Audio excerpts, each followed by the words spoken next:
Oi, eu sou a Julia Machado e hoje nós vamos falar sobre a PNI, a Política Nacional dos Idosos.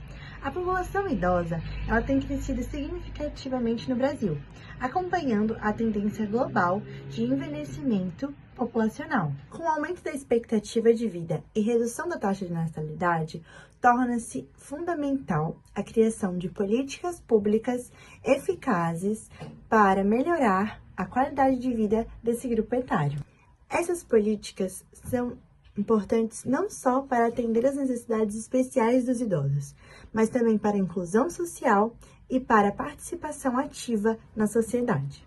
Neste contexto, a análise de políticas públicas voltadas à população idosa permite a criação de boas práticas e a investigação de áreas que precisam de melhorias, contribuindo para essas ações governamentais. Bom, meu nome é Clara Jesus Silva e eu vou estar falando um pouco sobre a descrição da política.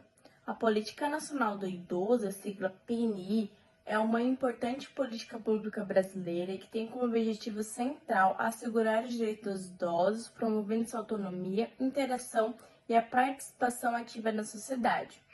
Essa política foi instituída pela Lei 8.842, em 4 de janeiro de 1996. E as principais diretrizes da PNI incluem promoção da saúde e qualidade de vida, assistência social, proteção contra a violência e abuso, educação contínua e capacitação, a habitação e a mobilidade urbana.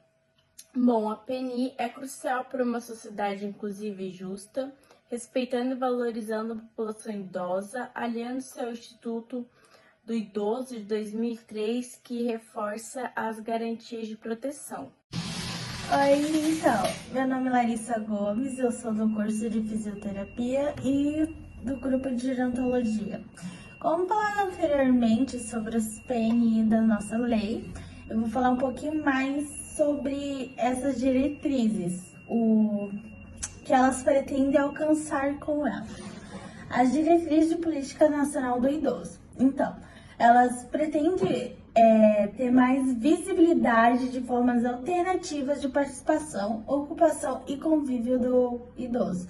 Então, seu objetivo principal é proporcionar a integração dos idosos às demais gerações, promovendo atividades que incentivam a participação ativa na comunidade.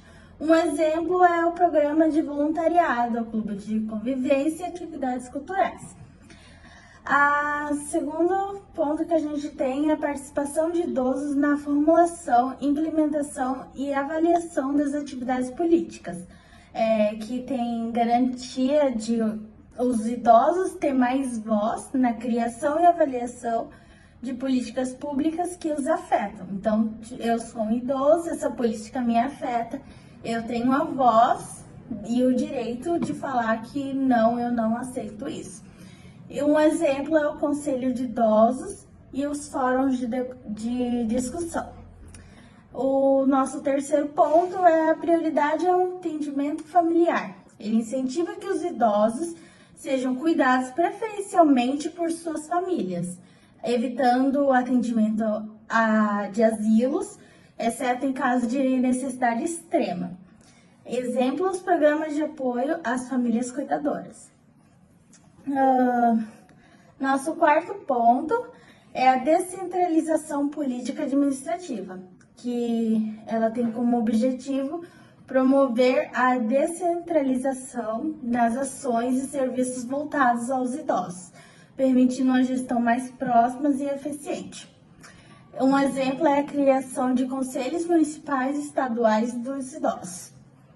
E, por último, temos a prioridade no atendimento a idosos desabrigados e sem família. Então, o objetivo dele, na verdade, é garantir que os idosos em situação de vulnerabilidade extrema recebam atendimentos prioritários em órgãos públicos e privados.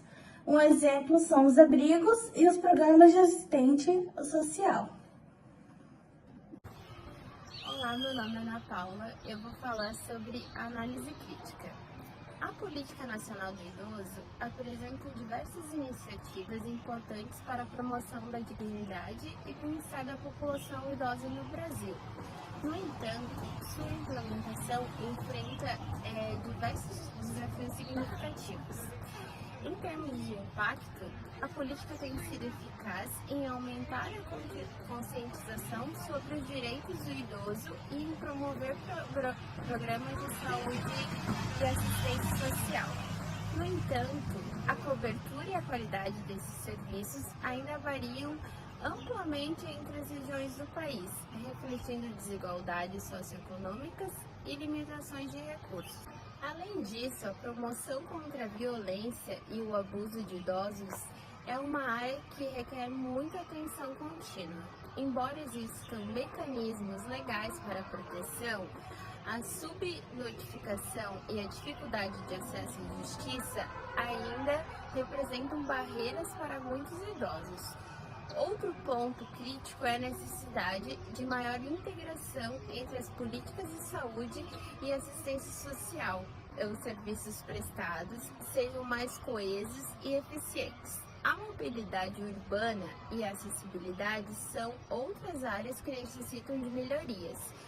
Muitos idosos ainda enfrentam dificuldades significativas para se locomoverem nas cidades, devido a limitações físicas e à falta de infraestrutura adequada. Olá, meu nome é Heloísa e eu vou falar então o que concluímos sobre a Lei Nacional do Idoso. Essa Política Nacional do Idoso é importante para a garantia dos direitos e o bem-estar da população idosa no Brasil. No entanto, para aumentar a sua eficácia é percebida essa necessidade de investir nessa melhoria e a cobertura e a qualidade desses serviços no Brasil, para poder promover uma maior integração entre as diferentes áreas de atuação e fortalecer os mecanismos de proteção contra os abusos e a violência ao idoso. Recomenda-se também a ampliação dos recursos financeiros voltados para essa Lei Nacional do Idoso. Em resumo, a Política Nacional do Idoso representa um avanço significativo na proteção dos direitos e na promoção do bem-estar da população idosa no Brasil. No entanto, ainda há desafios a serem superados para garantir a plena efetivação dessa política. Desafios e perspectivas a serem observados na Lei do Idoso. Na implementação da PNI, ainda enfrenta desafios como desigualdades regionais, o acesso aos serviços e programas da política ainda é desigual em diferentes regiões do país, subfinanciamento, a falta de recursos financeiros compromete a efetividade das ações previstas na política. A falta de conhecimento da população, muitos idosos não desconhecem seus efeitos e serviços disponíveis, seus próprios direitos. Os idosos continuam trabalhando em condições precárias e que prejudicam a sua qualidade de vida. Para esses desafios, nós temos a perspectiva de aumento de investimento. É necessário garantir recursos financeiros adequados à implementação da política, fortalecer a articulação entre os diferentes níveis de governo, a cooperação entre a União, Estado e município é essencial para garantir a universalidade do acesso aos serviços. Promover a participação da sociedade civil. A participação das organizações da sociedade civil é fundamental para o monitoramento e avaliação da política. Investir em ações de educação e conscientização. Como dito antes, muitos idosos não conhecem seus próprios direitos e é preciso informar a população sobre os direitos da pessoa idosa e os serviços disponíveis a ele.